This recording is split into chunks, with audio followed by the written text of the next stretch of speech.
朋友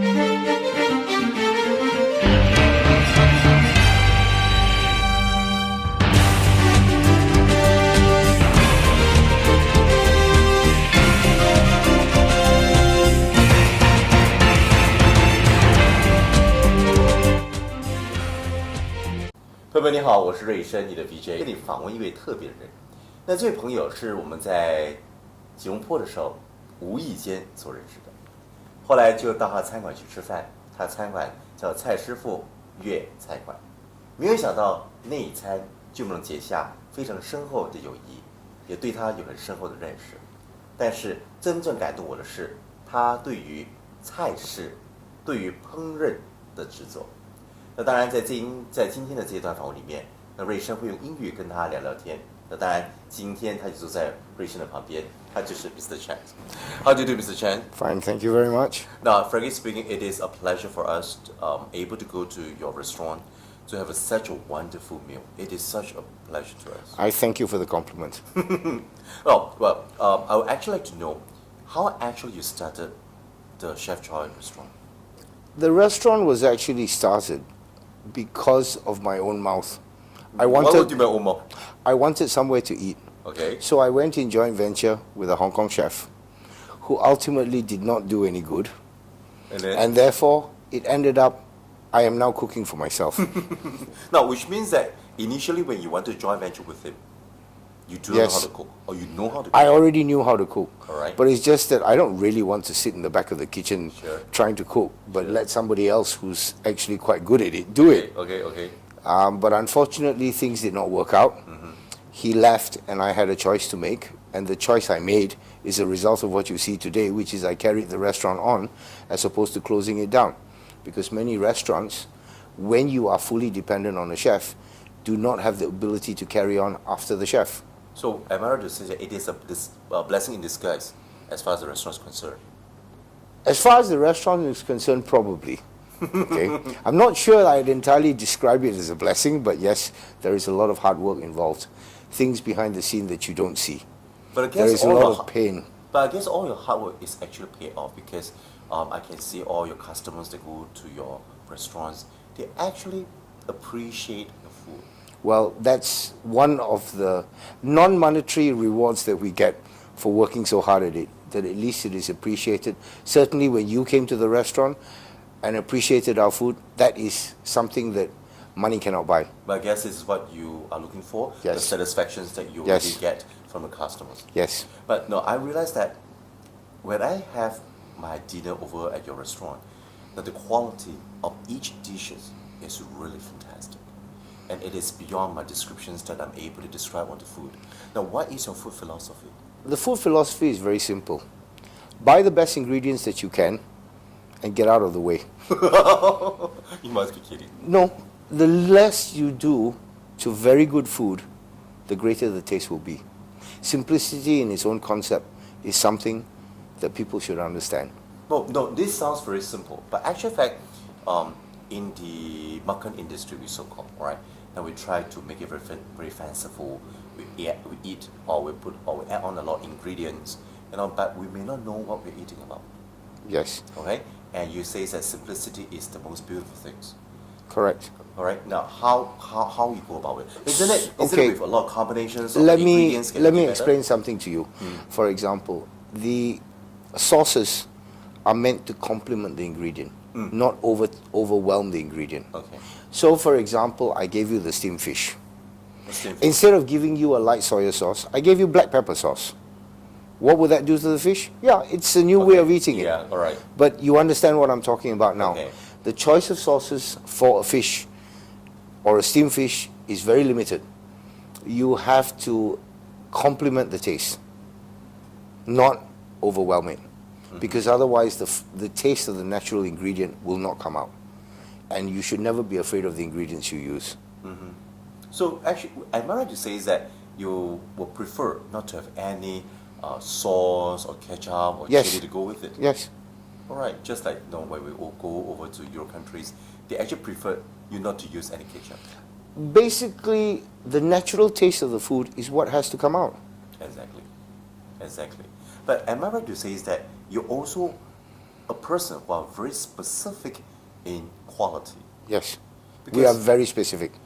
No, why I say so, because even the suckling pig that I ate, it is so specific. That's include the weight of, Yes. of the small little pig. Yes. Oh, that's amazing. Because the weight has a correlation to the taste. Tell me more, tell me more. When it's too big, the taste is different, and therefore affects the quality of the skin that you eat. Okay, okay. The thickness of the skin as you grow older gets thicker. Fair. So that's the basic simple philosophy. So you take the best ingredient that you can, and you make it the best way you can. No, I ate several dishes from restaurant, and I realized that each different dishes has its. I would say it is a signature by itself. Well, we hope that is the case. I thank you for the compliment. I'm sure that's not true, but and you're being very nice to No, me. it's but not true. Because being a VJs, we had ate so many different types of Yes, I know. and we know what is food, and we tasted it. But throughout the whole dinner, or the whole course, we really appreciate, because at the end of the day, you still remember everybody's so excited at it, even to the last course, even to the dessert. but And that speaks a lot, that is our philosophy. That your dining is an experience, not merely dining. Is this the motto?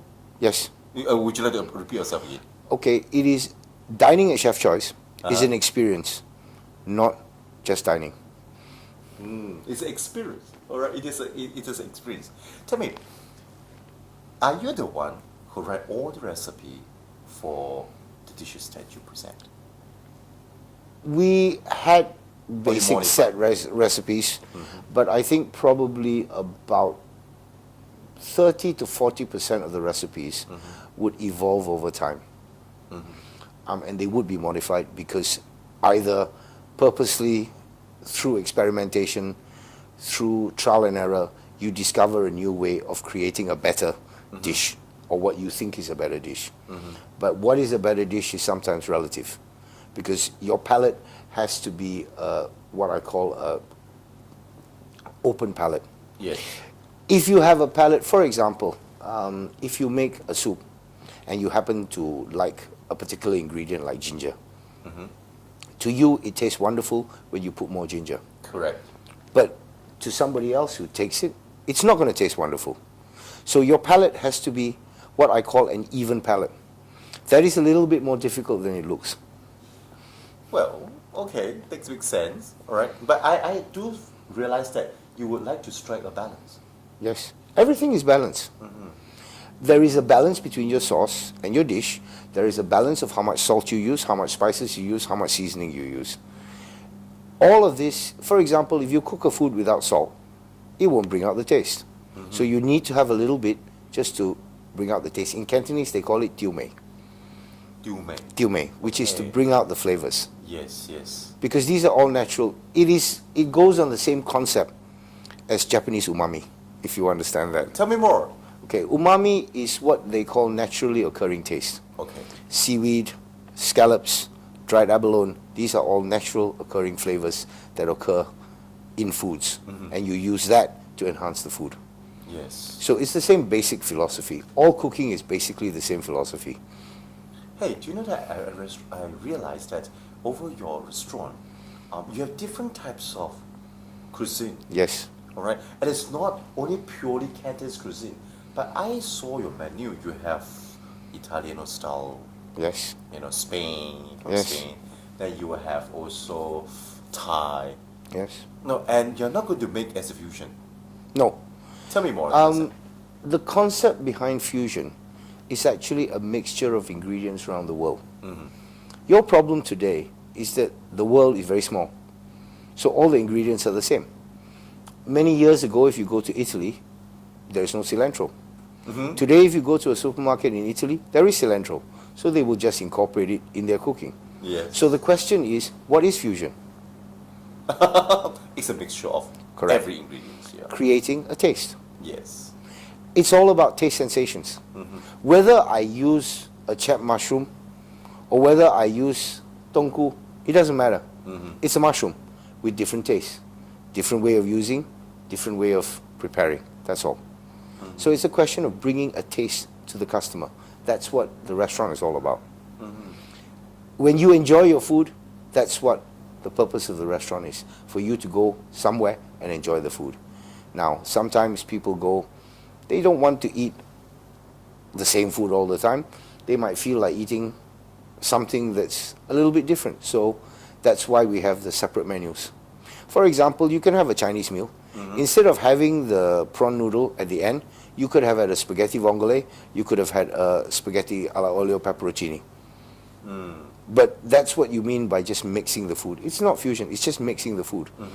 The spaghetti alla olio pepperoncini will be cooked the way an Italian will cook it. So it's very authentic. Yes, it has to be. All right. Now, with the success you have over at the restaurant, now what does it take for you to achieve such a success? What it takes. In one word, probably a satisfied customer. Every time a satisfied customer walks out, for example, take you all. You walk out tonight and you tell me, look, that was an experience. That's exactly what we want to hear. We don't want to hear, look, I had a good meal. You can have a good meal in most places. Okay. When you have an experience, you will remember it.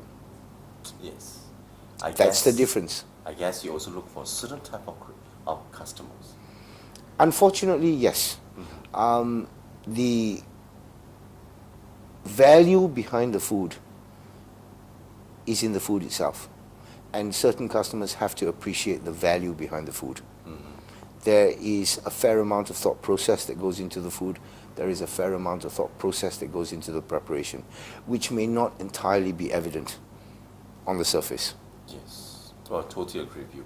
Now, the gentleman that sits right beside me is actually from Kuala Lumpur, a very famous restaurant called Chef Choi Restaurant, and he is the founder of Chef Choi Restaurant. And Jerry is really appreciate that he's able to chat with us and know more about his success. Thank you, Mr. Chan, for giving the time. Thank you. Thank you. Thank you.